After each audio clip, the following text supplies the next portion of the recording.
नमस्कार, कृषि समाचारों में आप सभी का स्वागत है। सबसे पहले प्रस्तुत हैं प्रमुख कृषि समाचार।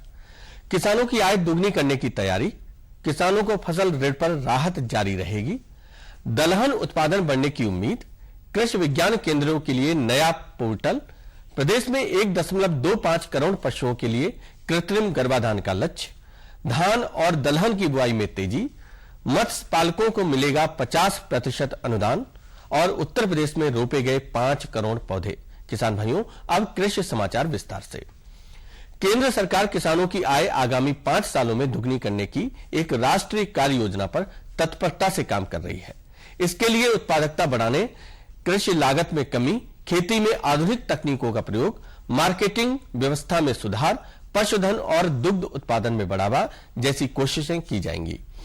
केंद्रीय कृषि मंत्री के अनुसार भारत सरकार की महत्वाकांक्षी प्रधानमंत्री फसल बीमा योजना किसानों को आर्थिक सुरक्षा देगी।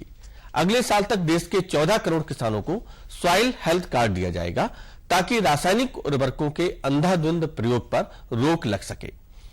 जैविक खेती पर 297 करोड़ रुपए का प्रावधान किया गया है ताकि जैविक खेती को बढ़ावा मिले। राष्ट्रीय खाद्य सुरक्षा मिशन के लिए 1700 करोड़ रुपए का प्रावधान है, जो कि पिछले साल से 50% अधिक है। दलहन उत्पादन पर 500 करोड़ रुपए और कृषि क्षेत्र व इससे जुड़ी तमाम गतिविधियों के लिए सरकार ने 9 लाख करोड़ रुपए का प्रावधान किया है।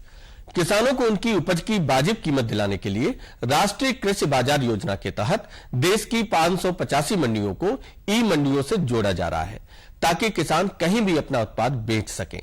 देश में पहली बार प्रधानमंत्री कृषि सिंचाई योजना मिशन मोड लागू किया गया है। प्राकृतिक आपदा से फसल को प्रभावित होने पर किसानों को पूरा मुआवजा मिलेगा।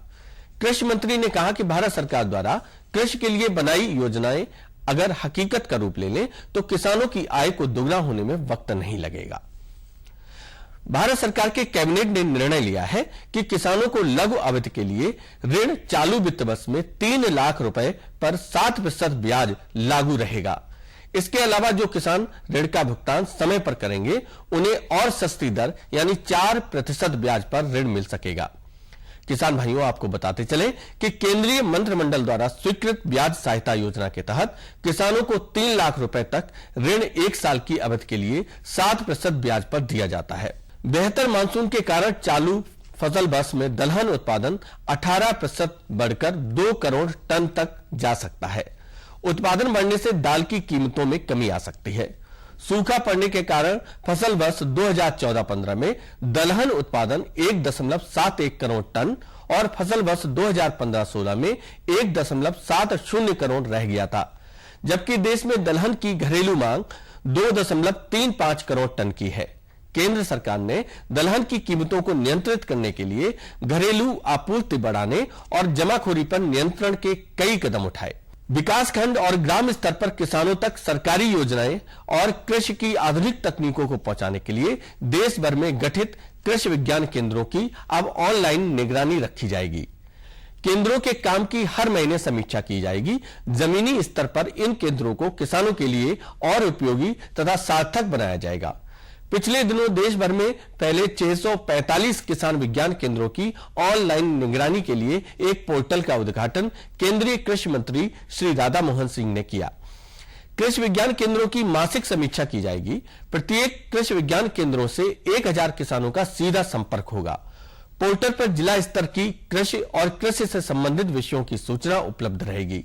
इसके लिए भारत सरकार ने 300 करोड़ रुपए के बजट का प्रावधान भी किया है। उत्तर प्रदेश पशुधन विकास परिषद ने इस साल पशुओं के कृत्रिम गर्भाधान का लक्ष्य 1.25 करोड़ रखा है, जबकि पिछले साल यह लक्ष्य 80 लाख था। कृत्रिम गर्भाधान को प्रोत्साहित करने के लिए पूरे प्रदेश के 75 जिलों के प्रत्येक न्याय पंचायत में पशु मित्रों को तैनात किया गया है और सभी को एक कृत्रिम गर्भाधान किट भी उपलब्ध कराया जा रहा है।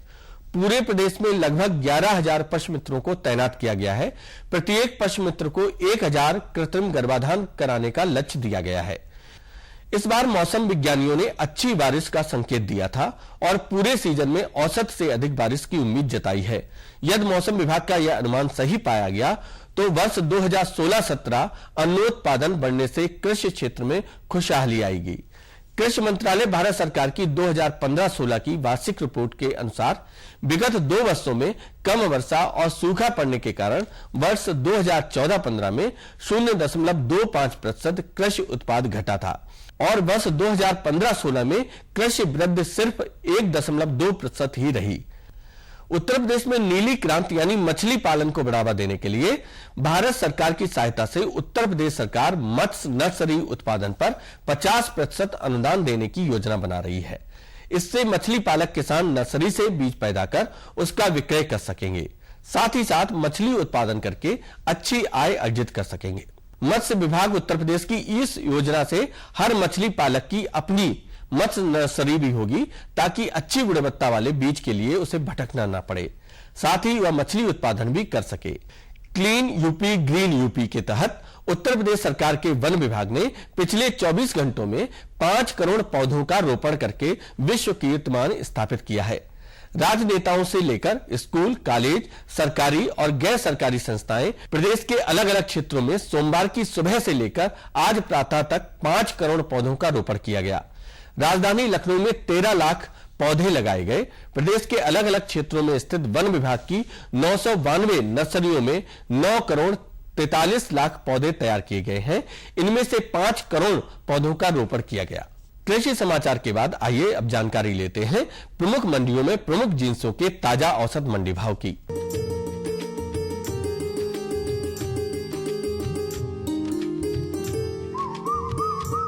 गेहूं आगरा की मंडी में 1645 रुपए प्रति क्विंटल, अलीगढ़ में 1640 रुपए प्रति क्विंटल, सहारनपुर में 1630 रुपए प्रति क्विंटल और मुरादाबाद की मंडी में 1670 रुपए प्रति क्विंटल।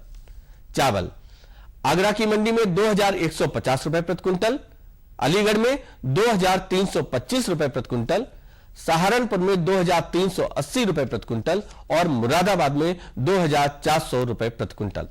चना आगरा की मंडी में 7320 रुपए प्रति क्विंटल, अलीगढ़ में 7160 रुपए प्रति क्विंटल, सहारनपुर में 7220 रुपए प्रति क्विंटल और मुरादाबाद की मंडी में 6700 रुपए प्रति क्विंटल।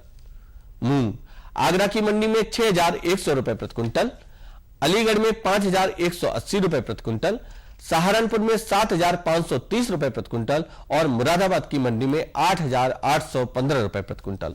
मक्का आगरा की मंडी में 1400 रुपए प्रति क्विंटल, अलीगढ़ में 1450 रुपए प्रति क्विंटल, सहारनपुर में 1680 रुपए प्रति क्विंटल और मुरादाबाद की मंडी में 1460 रुपए प्रति क्विंटल। मटर आगरा की मंडी में 3960 रुपए प्रति क्विंटल, अलीगढ़ में 4100 रुपए प्रति क्विंटल, सहारनपुर में 3130 रुपए प्रति क्विंटल और मुरादाबाद की मंडी में 3250 रुपए प्रति क्विंटल। सरसों आगरा की मंडी में 4105 रुपए प्रति क्विंटल, अलीगढ़ में 4150 रुपए प्रति क्विंटल, सहारनपुर में 4220 रुपए प्रति क्विंटल और मुरादाबाद की मंडी में 4260 रुपए प्रति क्विंटल। गुड़ आगरा की मंडी में 3225 रुपए प्रति क्विंटल, अलीगढ़ में 3360 रुपए प्रति क्विंटल, सहारनपुर में 3020 रुपए प्रति क्विंटल और मुरादाबाद की मंडी में 3050 रुपए प्रति क्विंटल। आलू आगरा की मंडी में 1305 रुपए प्रति क्विंटल, अलीगढ़ में 1430 रुपए प्रति क्विंटल, सहारनपुर में 1310 रुपए प्रति क्विंटल और मुरादाबाद की मंडी में 1400 रुपए प्रति क्विंटल। अदरक आगरा की मंडी में 3600 रुपए प्रति क्विंटल और सहारनपुर की मंडी में 3690 रुपए प्रति क्विंटल।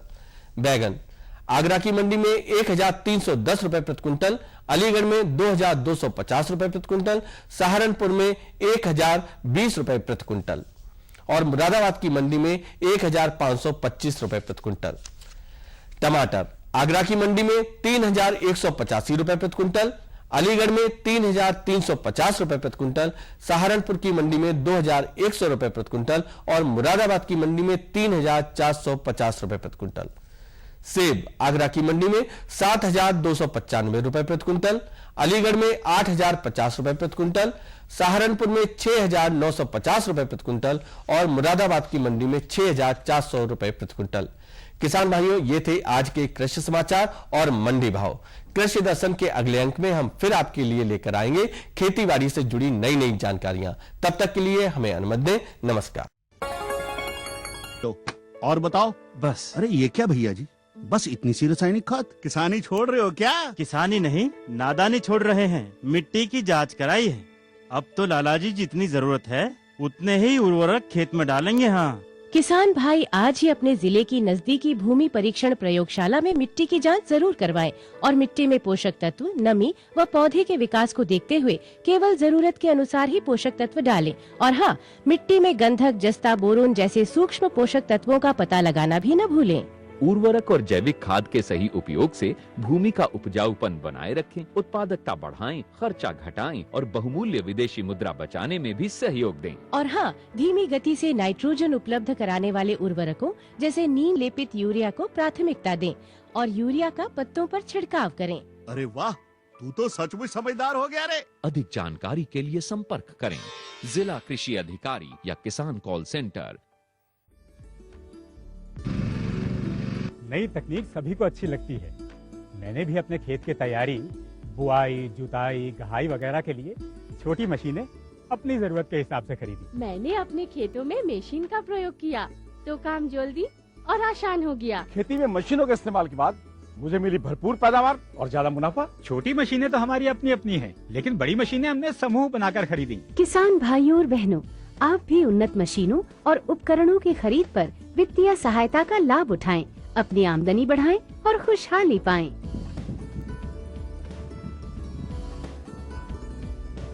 हो गया।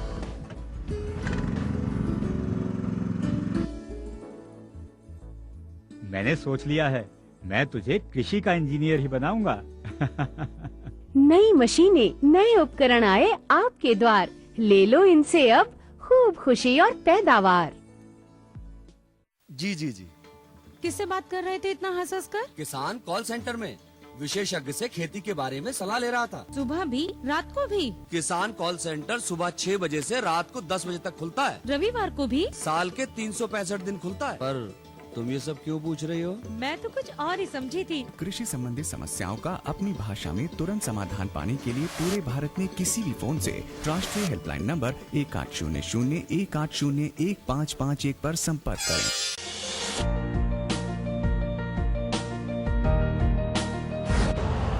यूरिया का स्वदेशी उत्पादन 70 लाख टन बढ़ाने के लिए 6 उर्वरक संयंत्रों का उद्धार किया जा रहा है।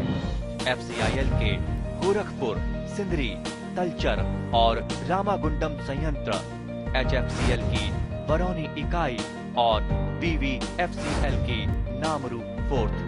सोने पर सुहागा ये है कि देश में अब बनेगा सिर्फ नीम लेपित यूरिया, क्योंकि इससे होगा किसानों का फायदा ही फायदा। अनाज का उत्पादन 10% तक बढ़ेगा।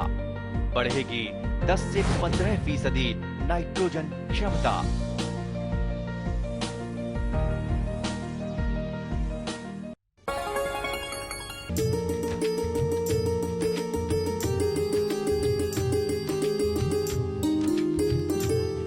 किसान भाइयों नमस्कार। सभी दर्शकों का स्वागत है आपके अपने कार्यक्रम कृषि दर्शन में। दर्शकों, हमारे कार्यक्रम का मुख्य उद्देश्य आपको नई से नई जानकारी देना है, जिससे आप अधिक से अधिक लाभ ले सकें। जानकारियों के क्रम में आज हम बात करेंगे पशुओं में गला घोटू रोग, लक्षण, बचाव कैसे किया जाए। इसी विषय पर जानकारी देने के लिए आज हमारे बीच है डॉक्टर भारत भूषण, पशु चिकित्सा अधिकारी, पशु चिकित्सालय बाराबंकी से। डॉक्टर साहब का स्वागत है हमारे कार्यक्रम कृषि दर्शन में। डॉक्टर साहब, जो गला घोटू की हम तो बात करेंगे ही विस्तृत से, इसके पहले थोड़ा सा हम ये प्रश्न पूछना चाहते हैं कि जो पशु होते हैं इसमें प्रमुख रोग कौन कौन से होते हैं? बैक्टीरिया से द्वारा या विषाणु से द्वारा होने वाले रोगों में गला घोटू, ब्लैक क्वार्टर, जिसे आम भाषा में लंगड़िया भी कहते हैं।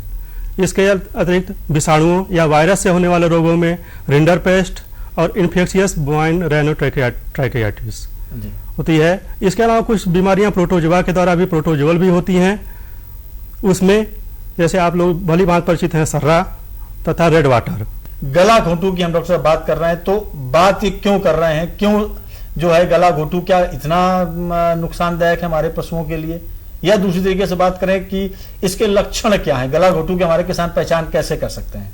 गला घोटू रोग एक संक्रामक रोग है और हम इस विषय पर इस कारण इस समय बात कर रहे हैं कि बरसात ऋतु में ही होता है। यही समय है इसका होने का, बरसात जब होगी उसके बाद गला घोंटू रोग होगा। गला घोंटू रोग संक्रामक रोग होता है तथा जानलेवा भी होता है। वर्षा ऋतु इस गला घोंटू रोग होने का मुख्य कारण जो है बैक्टीरिया या विषाणु होता है। इस बैक्टीरिया का नाम पास्चुरेला मल्टोसिडा होता है। भारतवर्ष में गोवंशीय जातियों या महिषवंशी जातियों में इस रोग ज़्यादा पाया जाता है। कभी कभी यह रोग बकरियों में, भेड़ों में तथा सूकर में पाया जाता है, जो लेकिन बहुत ही नाम मात्र को होता है। तो इसके बचाव के लिए क्या टीकाकरण करवाना जरूरी है या डॉक्टर से कुछ परामर्श ले लें पहले? यह जो बीमारी फैलती है मुख्यतया महिषवंशी जानवर, भारतवर्ष में महिषवंशी जानवरों में ज़्यादा फैलती है। महिषवंशी जैसे भैंस हुआ, भैंसा हुआ, पड़वा हुआ, पड़िया हुआ, इसमें भी फैलती है ज़्यादा। गायों में, गोवंशी में थोड़ा लेवल कम होता है इसका जी। और महिषवंशी में भी जो 6 महीने से लेके 2 साल तक पड़वा पड़िया होते हैं उसमें ज़्यादा फैलती है। मतलब ये समय 6 महीने से लेके 2 साल तक, मतलब बात छोटे बच्चों की। बड़े 2 साल के बाद ये बीमारी कम फैलती है लेकिन उस स्टेज तक नहीं होती है, कम लेवल तक होती है जी। लेकिन 6 महीने से 2 साल तक के जो बच्चे होते हैं ज़्यादा प्रभावित होते हैं और उनके मरने के चांस ज़्यादा बढ़ जाते हैं उसमें। बिल्कुल। तो ये जो डॉक्टर साहब बीमारी है तो इसके बचाव के लिए कुछ कर सकते हैं हमारे किसान भाई? इसमें पहले पशुपालक भाइयों को एक जानकारी और दे दें कि यह फैलता कैसे है। बिल्कुल। चूंकि यह संक्रामक रोग है, एक जानवर से दूसरे जानवर में फैलता है। फैलने का मुख्य कारण होता है कि जो बीमार पशु है उसकी लार जो गिरती है चारे पर, पानी में, अगर उस चारे या पानी को दूसरा जानवर स्वस्थ पशु खा लेता है तो उसको बीमारी हो जाती है। और कभी कभी अधिकतर बीमारी यह उससे भी फैलती है। जैसे इस बीमारी में फैलने में वातावरण की नमी का मुख्य कारण होता है। बरसात ऋतु में आप देखते होंगे जहाँ 4-5 दिन से ज़्यादा बरसात हुई, वातावरण में नमी का स्तर बढ़ गया, तो ये बीमारी के कीटाणु जो हैं, बैक्टीरिया जो हैं, प्रोपोगेट मतलब उसमें फलने फूलने का सक्रिय हो जाते हैं। और आपको एक जानकारी दे दूं कि इस बीमारी के कीटाणु जो हैं नॉर्मली 45% पशुओं में के श्वास तंत्र में नॉर्मली पाए जाते हैं। लेकिन अगर किसी कारणवश उसको स्ट्रेस हो गया, थकान हो गई या वातावरण में नमी का स्तर बढ़ गया तो उस स्थिति में यह कीटाणु सक्रिय हो जाते हैं और काफ़ी तेजी से फैलने फूलने लगते हैं और पशु को बीमार बना देते हैं। डॉक्टर साहब, आपने बताया कि वातावरण की जो नमी बढ़ जाती है, बरसात होने लगती है, उससे हवा के द्वारा चले जाते हैं। दूसरा आपने जो बताया था वो कि पशु अगर संपर्क में आते हैं या पानी पी लेते हैं तो उससे ये संक्रमित होकर के दूसरा पशु भी बीमार हो जाता है। तो अब दूसरा पशु बीमार होता है तो इसके लिए सबसे पहले डॉक्टर साहब जरूरी है कि जो हमारा पहला पशु है वो बीमार है कि नहीं है। तो अब इसके लिए अब क्या पहचान है? क्योंकि गला घोटू अगर हमारे पशु को है तो उसकी पहचान क्या है कि इस पशु को गला घोटू है, इसकी पहचान कैसे करेंगे? आपने बहुत अच्छा सवाल पूछा। इसमें सर्वप्रथम जानवर को बहुत तेज बुखार हो जाएगा। बुखार आने के पश्चात जानवर सुस्त हो जाएगा, चारा खाना पीना बंद कर देगा। इसके पश्चात पशु के मुंह से लार गिरना प्रारंभ हो जाएगी, आंखों से पानी गिरना शुरू हो जाएगा, नाक से पानी गिरना शुरू हो जाएगा, आंख लाल हो जाएगी। जानवर के गले में सूजन शुरू हो जाती है और यह सूजन धीरे धीरे बढ़ती जाती है और इतना बढ़ जाती है कि पशु को सांस लेने में दिक्कत महसूस होने लगती है और वह घुर घुर की आवाज शुरू करने लगता है। और एक समय ऐसा आता है कि सांस लेने में काफी कठिनाई होने लगती है और जानवर 1 से 2 दिन में मर जाता है। डॉक्टर, ये इतनी विषैली बीमारी है कि अगर 1 से 2 दिन अगर हमारे किसान भाई नहीं समझ पाए तो मर जाएगा जानवर जी। और इसमें अगर पशुपालक ने, मेरे पशुपालकों से बहुत ही विनम्र निवेदन है कि बरसात ऋतु में अगर किसी जानवर को तेज बुखार आवे तो उसको नज़रअंदाज न करें और तुरंत अपने पशु चिकित्सा अधिकारी से संपर्क करें।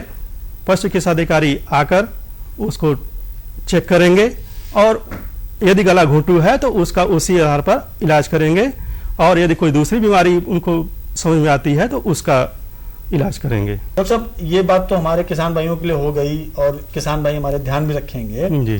तो अब इसके लिए, क्योंकि वो कहा जाता है कि कुछ भी हो उससे पहले prevention is better than cure, बिल्कुल क्योर, तो इसके पहले हो ही ना बीमारी है हमारे पशुओं को, तो उसके लिए बचाव क्या कर सकते हैं?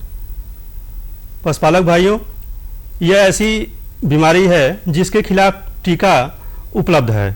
यह पशु चिकित्सालय द्वारा, वर्तमान समय में पशु चिकित्सालय द्वारा इस रोग का टीकाकरण युद्ध स्तर पर किया जा रहा है और सबसे अच्छी बात है कि यह निःशुल्क किया जा रहा है।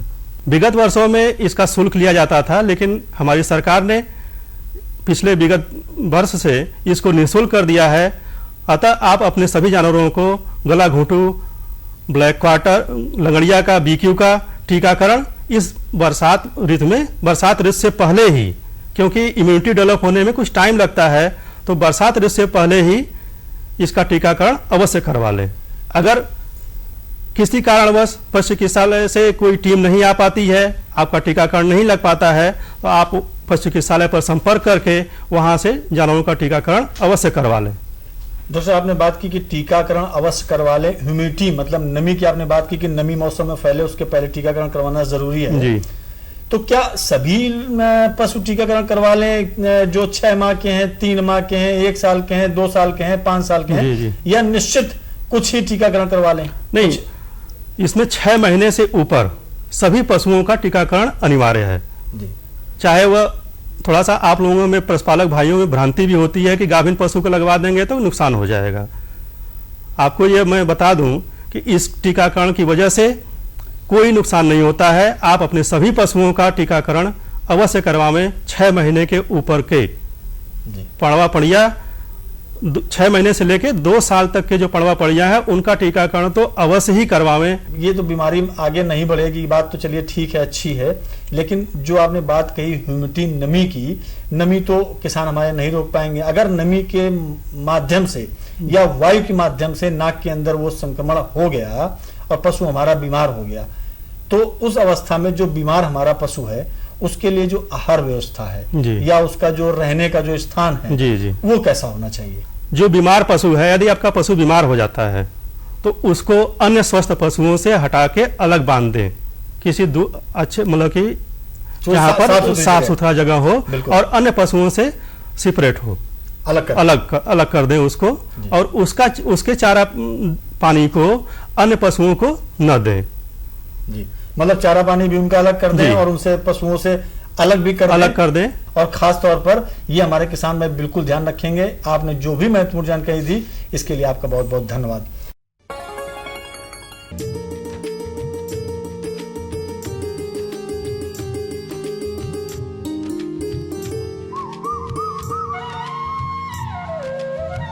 किसान भाइयों, मौसम समाचार में एक बार फिर आप सभी का स्वागत है।